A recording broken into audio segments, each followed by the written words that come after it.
relief here, and ComEd also offering up many tips to keep your home nice and insulated and warm while under a budget. Why? Why are we skipping entire categories? Why do we go from 30 to 10? A feeling Chicagoans are all too familiar with. The harsh reality of winter is now right in front of us, with bitter freezing temperatures all across the area. You got to put on enough layers and you can be all right for a few minutes, but I don't care how much you got on. If you're out there too long, it's going to be pretty cold. Many people often crank up that thermostat in this weather, but for some, it's still not enough. Evelyn Gardner is still getting acquainted in her new apartment on the south side. She says it's been a cold couple days inside her home. Just staying in one room with the heaters on, covered all up. I slept like this. Everybody's cold. I just feel for the 70-year-old, the ones that's in their 70s. Maintenance was at that building today, and the heat is now fully blasting through there this evening. But it comes at a time where many are trying to find ways to keep their house warm while also not breaking the budget. An energy doctor from ComEd says sealing up those windows goes a long way on days like this. In most homes, the impact of air leaks on your energy use is similar to leaving a window open. So to your point, making sure that you're weather stripping windows and doors and sealing cracks in your walls with caulk or foam makes a big difference and is very important. ComEd says it's also important to open up your blinds, let that sunlight naturally warm up your house during the day, and then at night, make sure they're closed to keep the home insulated. Experts also recommend to be careful if using space heaters and to never use your stovetop as a source of heat. Now, this warming center here at 43rd and Cottage Grove operates only from 9 to 5 p.m. There is a 24-hour shelter that's over on South Kedzie. Reporting from the south side, Mayor Kawash, ABC 7 Eyewitness News.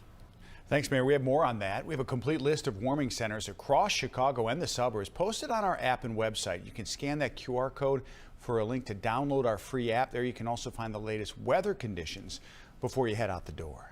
The owners of a chain of suburban restaurants say crooks stole tens of thousands of dollars by hacking into their accounts. ABC 7's John Garcia reports they are among the latest victims of hackers. Moretti's restaurants do a big chunk of business with food delivery services like DoorDash. But the owners were shocked to find earlier this year that hackers were able to break into their account with DoorDash, stealing all of the proceeds. It's a busy lunch rush inside the dining room at Moretti's in Rosemont, but the delivery business is also very busy. Drivers picking up orders to deliver to customers around the area who choose not to eat inside. Moretti's does a significant portion of their business through deliveries, so it was a big hit earlier this year when someone was able to hack into the company's DoorDash bank account and change all the information. I was definitely taken back a little bit. I was surprised, and I logged into our account, and all of our banking and ownership information was changed. But it gets worse. The hackers were able to divert the money to their own bank account. Dean Hoffman says he called DoorDash numerous times and they assured him everything was fine, but it happened again, several times, to a total of more than $35,000. So we were taking orders and operating business as usual, and these payouts that we were supposed to be receiving were going to a random bank account. It's a scam that's becoming more and more common. Thieves hacked into the account of a Northern California restaurant, stealing thousands earlier this year. And in Chicago, our Samantha Chapman spoke with owners of two restaurants who were victims of hackers getting into their Uber Eats accounts, also stealing thousands. A DoorDash spokesperson tells us in a statement, "We reviewed Moretti's account and confirmed the fraudulent activity was the result of a fraudster targeting the merchant's email credentials, not a breach or failure of DoorDash's systems." Meantime, the Moretti's owner says DoorDash has reimbursed only about $5,000 of the $35,000 stolen. They more want to sweep this under the rug than address that they have security issues. Moretti's restaurants are back using DoorDash once again, but they're careful to make sure they check the accounts every day. In Rosemont, John Garcia, ABC 7 Eyewitness News. John, thank you for that report. A woman now charged with murder and will remain in custody after a deadly shooting back in September. Police say Khadijah Johnson shot Romika Meeks Blackman in the face as she took her young son to school in the South Loop. After today's court hearing, Blackman's mother says they are happy that charges have been filed. The victim's sister saying that the boy is doing well. There is nothing he needs that we cannot provide. He is perfectly well. He is happy. He is thriving. And even when he feels his lowest, we pull him out of it together like we do with each other. I just want justice. I don't want to fight with nobody. I don't want to argue with nobody. I just want justice for my daughter. And I want peace in my family. In court today, prosecutors say the victim, Blackman, and the suspect, Johnson, have children by the same man who was on the scene that day. Prosecutors also say that the victim had been threatening the suspect through family members. However, when the ruling with Johnson held in custody, the judge said that she should have called police before the confrontation and there was no justification for allegedly pulling a gun. If you take the L into Chicago's Loop, this could impact your commute. The CTA's elevated station at State and Lake, right outside our studio, is about to shut down for 3 years. Now, this is for the demolition and then reconstruction of that 120-year-old station. So the closure begins January 5th, and the new station will open sometime in 2029. Have you seen it? It will feature wider platforms, new elevators for full ADA accessibility, an impressive glass canopy, and improved lighting. The State and Lake Station sees the 5th highest ridership in the system. We got some construction around us for a while, Cheryl. Yeah, we have a bird's eye view. We've been watching this journey all along, and we'll be watching it. We can almost touch it, like when we... It's going to look incredible. I know, really right? Modern, yeah. Really cool. All right, Governor Pritzker rolling up his sleeves today to get some help and food on the tables for those in need. He joined volunteers in boxing up and relabeling cans of food and supplies at the Greater Chicago Food Depository on the southwest side. The food bank serves as a lifeline for families in the city and Cook County. 1 in 5 households in Chicagoland struggling with food insecurity. Eyewitness to war, a local photographer sharing images and a message from his trip to Ukraine. A years-long manhunt is over. Authorities arresting the suspect they say placed pipe bombs around Washington, D.C. before the January 6th insurrection. And Decoration Danger, Chicago's Fire Department reminding you of the hazards that come with the holidays.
Manhunt, or a Virginia man has now been arrested, accused of placing pipe bombs outside the Republican and Democratic National Committee offices the night before the January 6th insurrection. The 30-year-old suspect now facing federal charges.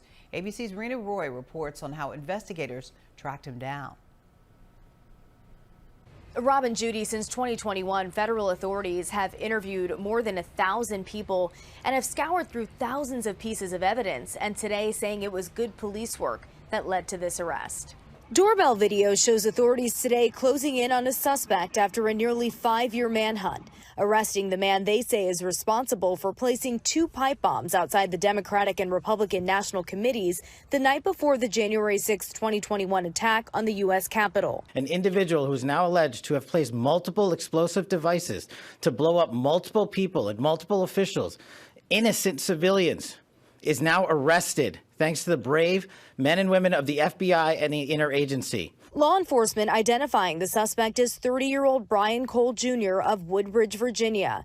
You can see police closing off streets in the neighborhood this morning. He has been charged with violating 18 U.S.C. 844, which is use of an explosive device. This investigation is ongoing. As we speak, search warrants are being executed. The suspect has not yet entered a plea. Video released by the FBI during their search shows the suspect placing 1 bomb outside the DNC headquarters just blocks from the U.S. Capitol. FBI analysts determined the pipe bombs were viable, and if they had detonated, could have caused serious bodily injury or death. Concerning for investigators who say they later discovered the then VP-elect Kamala Harris came within just feet of one of the bombs while traveling through D.C. The suspect's grandmother tells ABC News their family is shocked, saying Cole is not politically active and doesn't normally travel to Washington, D.C. She described him as a kid at heart who wouldn't hurt a fly. In New York, Rena Roy for ABC 7 Eyewitness News. Rena, thank you for that report. Vaccine advisors to the CDC delay a vote that could lead to major changes on whether babies still need the hepatitis B vaccine at birth. The delay was due to disagreements and confusion over the voting language. Hepatitis B can cause serious liver infection and can even be deadly for some children. There is no cure for the highly contagious virus.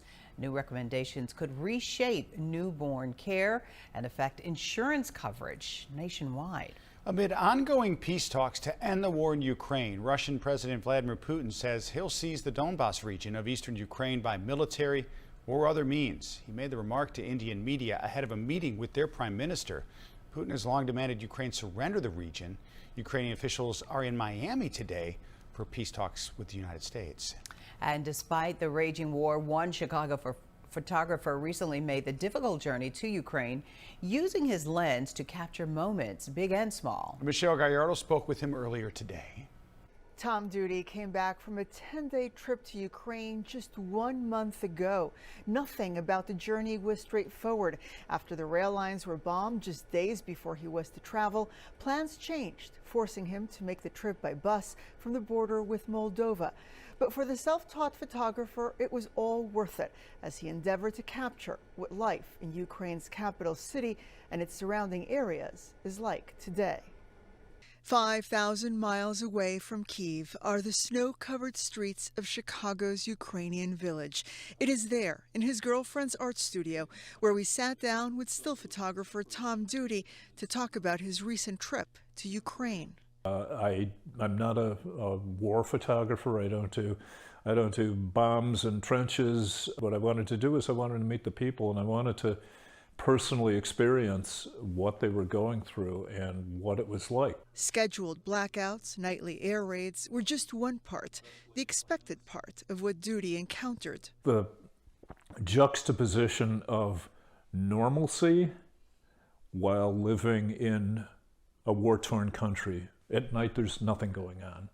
And then at about 8:30 or 9 a.m., people just team out. And they're going to work, they're going to play, they're going to school. I wanted to catch images that were reflective of the moment in Kyiv and what was going on. With people, I found myself being a lot more sensitive. One was an elderly woman in St. Michael's Golden Dome Monastery who was maintaining a candelabra of small candles that she later told me were for the fallen and the still fighting. Another one was Freedom Square, which is covered in Ukrainian flags and patriotism. There's one area of it that is a field that is just filled with thousands of photographs. There was a man who was kneeling and communing with a photograph, and he was just talking. But while most of his time was spent in Kyiv, Dudy also visited some of the surrounding areas, like Borodyanka, a town briefly occupied by the Russian army. I went to visit the memorial of the fallen. Ludmila had a broom, and she had survived the 30-some days of occupation and all of these atrocities. Her contribution was she sweeps the graves. A month later, back in Chicago, Dudy's message is simple. Save Ukraine. Support these people. I just hope that the U.S. continues to support them in every way possible. Europe is behind them. To see Ukraine fall, I think, would be devastating. I'm Michelle Gallardo, ABC 7 Eyewitness News.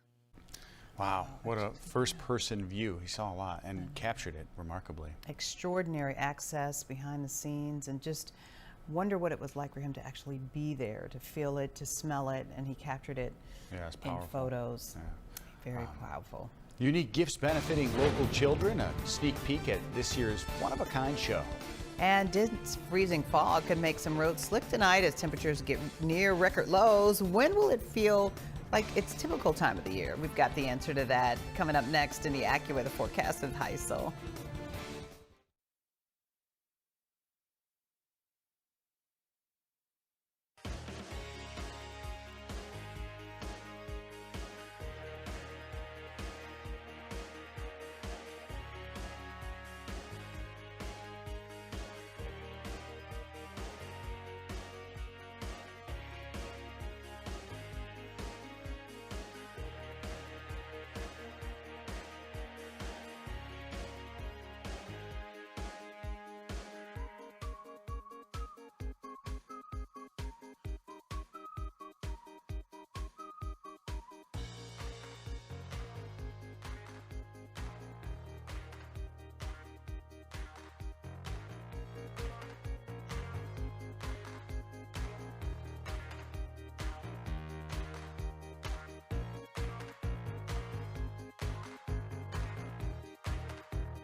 Yeah, you know that sound. The Chicago Fire Department warning today about the dangers of holiday decoration. CFD saying that fresh trees can dry out as little as 4 weeks and fires can spread in just seconds. Keep natural trees watered daily. They take a lot of water. Dry trees ignite quickly and burn intensely. Position trees well away from heat sources like radiators or fireplaces and space heaters. Inspect lights for frayed wires or broken bulbs and turn them off before going to bed. And never leave candles unattended. Now, more than a third of home decoration fires are started by candles during the holiday season. The top days for these incidents are Christmas Day, New Year's Eve, and New Year's Day. There's another example like the turkey fryer when they drop it in there and then it erupts. The visuals always are very, important, so you can really see it. Helps you understand how quickly a fire can start and spread. Wow. I still love the real tree. I know, they smell so good in your home. Look at the zoo lights there. Yeah, that's beautiful. It's time for our weather forecast, although it's nicer here. Yeah, I know, in right? The studio. I wonder, walking around, you have to bundle up with some hot chocolate there. Oh, Heisel Martinez has your AccuWeather forecast. We got to get through a little bit more of the deep freeze and then a little reprieve, right? Yeah, at least it's just short-lived, this cold blast of Arctic air. But yes, we're living in it right now. So around 10 p.m., our temperatures will be in the single digits. Some of us have already fallen into the single digits. About around 3 p.m. Around 10 p.m., 3 degrees, and then around 7 a.m. we're down to about 10. And as we go past midnight, I also think that there is a chance for us to have a little bit of some patchy freezing fog as we head past midnight. And where we have some low-lying areas, there is the potential for that fog to be dense, and that could cause some slick spots in some locations. Then tomorrow, yes, not that bad. Temperatures will be in the 20s, and then we stay in the 20s here as we go into this upcoming weekend. But we are watching this, the next chance for snow. It starts Saturday night and continues into parts of Sunday. Also, although right now it's looking like it's mainly just Sunday morning.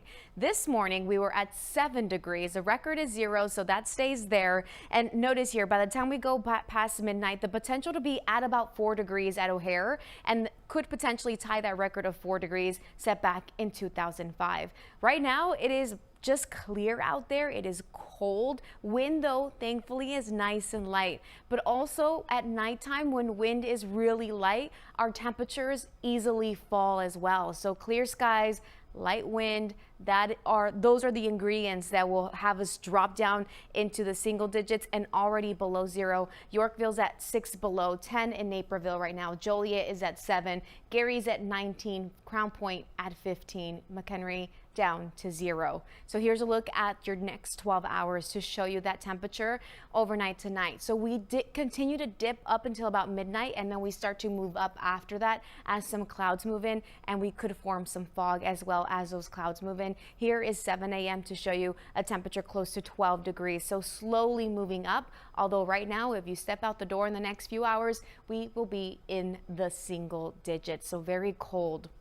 Notice here tomorrow, as you walk out the door, it's going to be in the teens. Then by lunchtime, we're at about 27, which is better compared to today. And then we'll hit our highs close to about 30 degrees for the day tomorrow. Then this weekend, we're close to 30 once again on Saturday. It's mainly cloudy, and we have snow coming in at nighttime. On Sunday, temperatures are into the mid-20s, and we'll have some snow showers, especially in the morning. Here's a look at the timeline to show you. Around 5 p.m. on Saturday, we are still in the clear. Then the snow showers start to move in past midnight, 2 in the morning. So this is Sunday very early in the morning, 2 a.m. while most of us are asleep. We have snow around in the morning here, 7 a.m. on Sunday. And then it gradually starts to move out of here by noon. There could be some lake effect flurries around noon and through the afternoon, but a lot of it, I think, falling in the morning hours. Here's a European to show you it's about 1 to perhaps 3 inches of snow. The GFS is showing a little bit more in some locations where maybe it's more 2 and 3 across the area.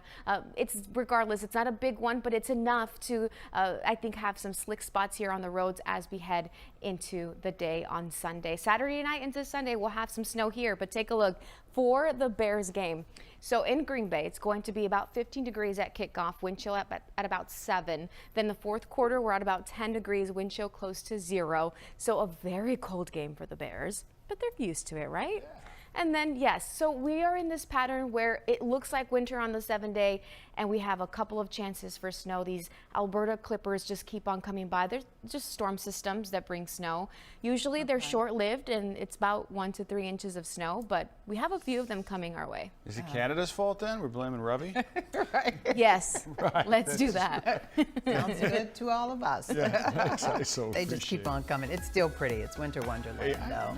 Yeah, we like it, right, this time of year. But let's talk about this really cool story. An 88-year-old veteran can finally retire. It's all thanks to the kindness of strangers, how they made him a millionaire. Next.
So I know Heisel and Rob, you guys are looking for something for our floor director, Stephanie.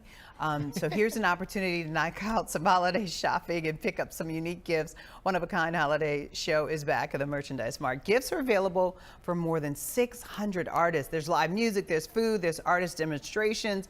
If you're shopping, and if you're not shopping for anything, the show runs through Sunday. The tickets are $15, and it gives you an all access for that 4 days. The ticket proceeds go to Lurie Children's Hospital, so that's worth it just going. My sisters are there right now. They put it on their calendar every year. Yeah, it's supposed to be advance. awesome. It Yeah. is phenomenal. And you're helping out local people. Exactly. That's the best part. Yeah, definitely. Shopping with a purpose. Stephanie just got here. She gets Christmas gift already? Fine. Yeah, she's our floor director. I got to treat her well. This is true. Right? Yeah, right. This Okay. is very true. 2026 could be the year of serenity and fresh starts, yeah, at least that. according to the Pantone Color Institute. Am I saying that right? I don't even know. It selected Cloud Dancer as its color of the year. The organization forecasts trends and advises brands on what color is going to be popular. Officials say the color is, quote, a billowy, balanced white imbued with a feeling of serenity. Mocha Mousse won the title last year. What's that look like?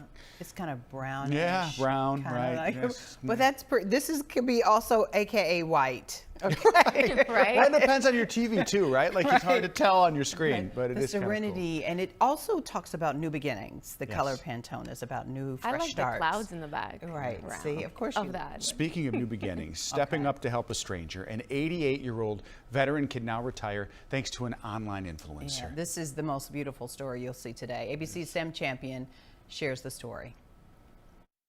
Ed Bombas was just heading to work on a normal morning, not knowing he's about to become a millionaire, all due to an act of kindness from strangers. May I ask how old you are?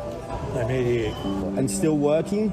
Yes, I have to. Ed is a military veteran who retired from General Motors back in 1999 and says he lost his pension when the company went bankrupt. Soon after, his loving wife of more than 50 years got sick. And he's been working to pay off the medical debt left behind when Joan passed away, even selling their home.